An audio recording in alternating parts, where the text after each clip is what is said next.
વેસુ વિસ્તારમાં મોડલ તાનિયા આપઘાત કેસ મામલો. તાનિયા હતી એક મેચના પ્લેયરના સંપર્કમાં. વેસુ પોલીસ મેચ પ્લેયરની પૂછપરછ માટે બોલાવશે. તાનિયાના કોલ ડિટેલમાં અનેક રાજ. વેસુ પોલીસની તપાસમાં અનેક ખુલાસો થાય તેવી શક્યતા.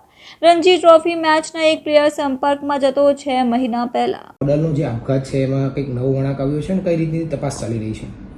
તારીખ 19/2/2024ના રોજ વેસુ પોલીસ સ્ટેશન ખાતે ભવાની રામેશ્વર સિંહ ઉંમર વર્ષ 53 નાઓએ રહે ઘર નંબર 702 હેપી એલિગન્સ વેસુ નાઓએ વેસુ પોલીસ સ્ટેશન ખાતે આવી જાહેરાત આપેલી કે તેમની પુત્રી તાનિયા ઉંમર વર્ષ 29 નાની કોઈ અગમ્ય કારણોસર ઘરે પંખાની છતના પંખા સાથે દુપટ્ટો બાંધી અને ગળો ફાંસો ખાઈ અને સુસાઇડ કરેલ છે, જેથી વેસુ પોલીસ સ્ટેશનના અધિકારીઓ તાત્કાલિક ઘટના સ્થળે પહોંચી ગયેલા અને અકસ્માત મોતનો ગુનો નોંધી અને આગળની કાર્યવાહી ચાલુ કરેલ છે.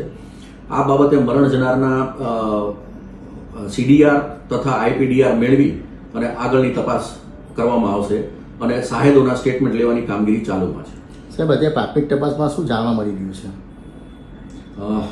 હજુ સુધી સ્પષ્ટ કારણ જાણવા મળ્યું નથી, પરંતુ સાહેદોના સ્ટેટમેન્ટ અને CDR અને IPDR ઉપરથી આગળની તપાસ કેન્દ્રિત કરવામાં આવશે. અભિષેક નામના વ્યક્તિ સાથે એને સંપર્ક હતો એવું પ્રાથમિક તપાસમાં જાણવા મળી ગયું છે. અભિષેક નામના શખ્સ સાથે એને મિત્રતા હતી એવું પ્રાથમિક તપાસમાં જાણવા મળેલ છે અને એ બાબતે એના ફોન કોલ્સ ને બધું ચેક કરી અને એમને યાદી પાઠવી અને એમનો જવાબ લેવામાં જરૂર જણાશે તો લેવામાં આવશે. સાહેબ, કોણ છે અભિષેક? કોણ છે એ તપાસ ચાલુ છે. સાહેબ, મોતનું કારણ એવું લાગે પ્રેમ પ્રકરણમાં થયું હોય એવું આત્મહત્યાનું પગલું ભર્યું? હજુ સુધી એવું ખુલ્યું નથી, પણ તપાસ ચાલુ છે અમારી. સાહેબ, આ યુવતી છે શું વ્યવસાય શું હતો, શું કરતી હતી? યુવતી છે મોડલિંગ અને ફેશન ડિઝાઇનિંગનું કામ કરતી હતી અને ઇવેન્ટ મેનેજમેન્ટનું કામ કરતી હતી. કેટલા લોકોને નોટિસ આપવામાં આવી છે આ બાબતે?